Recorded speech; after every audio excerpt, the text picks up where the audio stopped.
So when it comes to dating, things are bad out there. Seriously, some of you guys have reached out saying, Antonio, I've never seen it this bad. And the research, it sort of backs up this opinion. In fact, I just finished an article talking about how there have never been more single, lonely people out there. That being said, there are rays of hope. I just found this great thread over at Reddit, started a few days ago. A guy simply asked the question, for guys that were previously not having any luck with women, what did you change that made all the difference? And there were thousands and thousands of comments, and these were the best.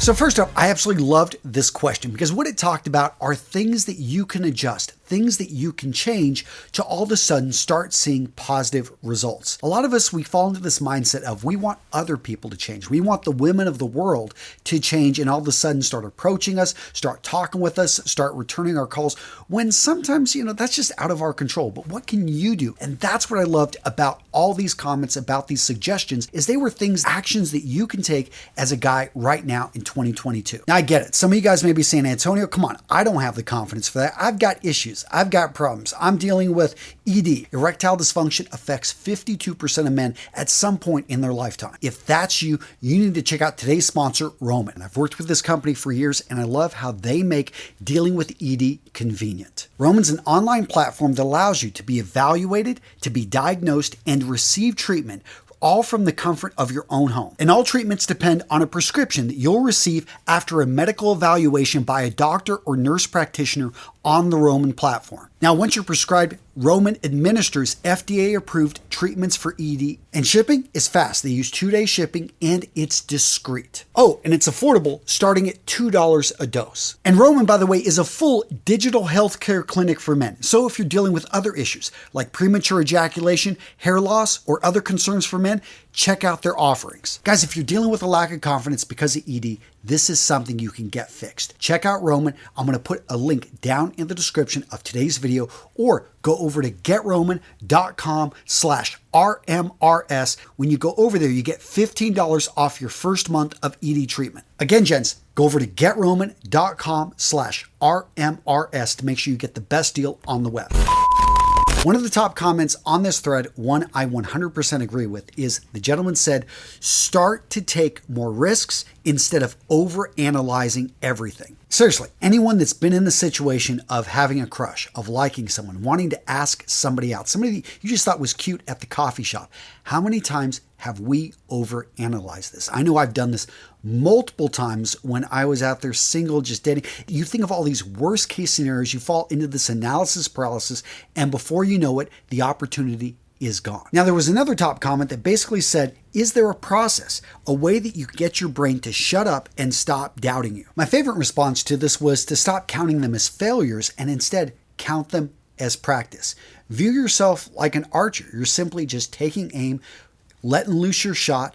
And yes, hey, I was a little bit off to the left. I was a little bit off to the right. I completely missed on that one. What do? You don't give up. You keep practicing. Now, one of the beautiful things about Reddit is that people really have some deep discussions. Another gentleman jumped in and said, hey, what if all your friends are archers? And you notice they are hitting the target right on that first shot. They're shooting and boom, they are getting lucky. You're getting nothing. Now, I definitely see this point of view. We like to compare ourselves to others because it gives us an idea of where we stand. But the problem with comparison is it is the death of happiness. Some things are going to be easier for others. Some things are going to be harder. Sometimes it's natural ability. Sometimes it's the situation. Sometimes, they're just things out of your control. The next comment I found really useful, dude came in and said, you know what? I stopped listening to what people were saying and I started watching what they were doing. I paid attention and started understanding nonverbal cues. Now, what are nonverbal cues? Basically, this is body language. This is everything except for the fact of the things that we're saying. What's interesting, you've had this happen. Somebody says something, but they do something else. Now, if you just listen to their words, well, obviously you'd be confused. But if you look at what they did, remember their mannerisms. Have you ever had somebody just seem really nervous? They didn't want to seem to be around you. And yeah, I'll see you later. But of course, you don't see them later. You've got that feeling. And this is one of those things that when you start start to look for it. You start to pay attention to body language, nonverbal cues. All of a sudden, you can't unsee it. So where to see body language? How to actually pick this up? I do recommend reading books on the subject. There's some great YouTube channels out there that talk about body language, nonverbal cues, how to actually understand that. But one of the best things you can do is simply go to an event where other people are at and just observe. Watch. Be that guy that's hanging out in the corner, just watching people and watch how they're interacting with others. Notice how some people just seem to back up from others. Other people seem to draw other people in. Look at the body language, the way they cross their hands, the way their feet are placed. Does it look like this person wants to escape, that this person is open and they are very much to receiving information and talking to this other person? Another comment I thought was powerful on how a guy started having better luck with women. He learned to be able to carry a conversation. Now, the art of being a good conversationalist can take years to master, but one of the easiest hacks to be able to simply get people to talk more and to like you more, therefore, is to be curious about what they're talking about. You listen and you ask detailed questions based off of what that person just said. Most people, when they're talking, they're waiting for their turn to speak. They're not really listening or paying attention. You can set yourself apart by listening to the other person and asking them to expand on things they're talking about.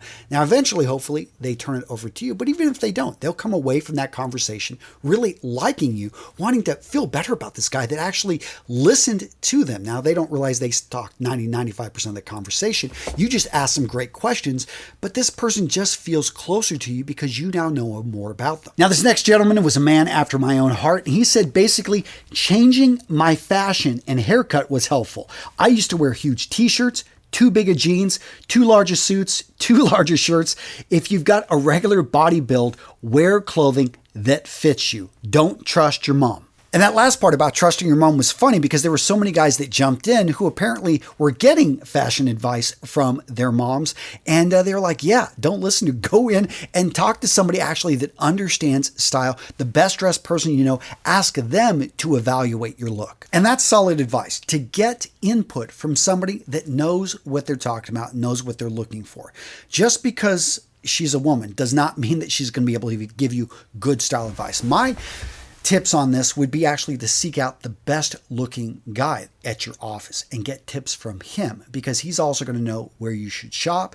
He's going to maybe be able to recommend you go see a particular barber. The guy talked about a haircut. I always recommend make an appointment with the best barber or stylist in your area. Cheat on your existing barber. Yeah, you've gone to the same guy since you were 12. Well, let's change it up a bit. Let's go to a stylist. Let's go to somebody that is going to maybe want to do some highlights, do something different. And when you get that really nice haircut that was maybe 2 to 3 times more expensive than what you normally spend, ask them how to replicate the look that you so much like when you're looking in the mirror. Did they use heat? What products did they use? Could you buy those products? These small things do make a difference. Now, this next comment, absolutely loved. It was deep, philosophical, and it's not something a lot of people think about. It's all about timing. So the one guy said, you know what?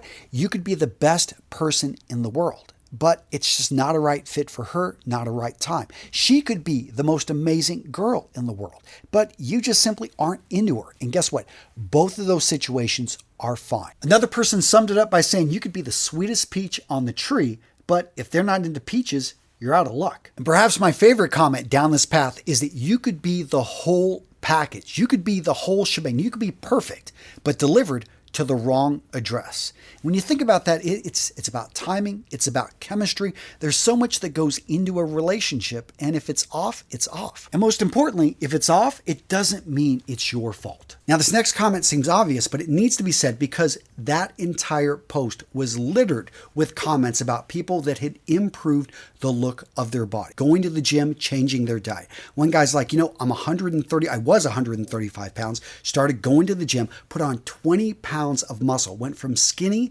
to fit, muscular. And all of a sudden, it's like people noticed me for the first time. Tons of other guys are jumping in there saying, I lost 20 pounds. I lost 50 pounds. I stopped drinking Coca-Cola every single day with a meal. All of a sudden, I was able to lose some of that weight. They're not saying they had to have six-pack abs. They're saying all of a sudden, losing that bit of weight gave them more confidence. They stood better. They were going to the gym. I've talked about this before. Simply going to the gym in the morning, even with one workout, your shoulders are going to roll back. You're going to feel better about yourself. Yeah, you may be a little bit sore, but people are going to notice there's something. You're going to have more blood rush to your skin. You're going to look more alive.